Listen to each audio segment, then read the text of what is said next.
সময় যত যাচ্ছে জীবনটা যেন ততই পাল্টিয়ে যাচ্ছে। বুঝতে পারছি না ঠিক কোন রাস্তায় জীবনটা যাচ্ছে। এ জীবন, তোমাকে দেখে মাঝে মাঝে ভাবতে থাকি, তুমি কি আমার, না আমার হয়ে অন্য কারো।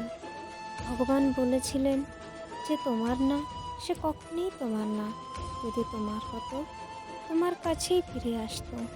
তবে এই জীবন, তুমি তো আমারই। তবু আমার থেকেও কেন মনে হয় জীবনটা আমার না। সময় বয়ে যায়, সময়ের কষ্টটাও বয়ে যায়। হয়তো তার সাথে সাথে সময়ের সাথে কমও হয়ে যায়।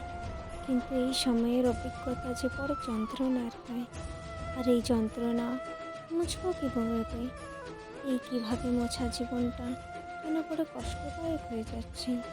এই জীবনের গতি জানি না, এই জীবনের শেষও জানি না। না জানি কোন রাস্তায় যাচ্ছি, এ রাস্তার আদৌ অন্ত আছে নাকি আদৌ অন্ত নেই।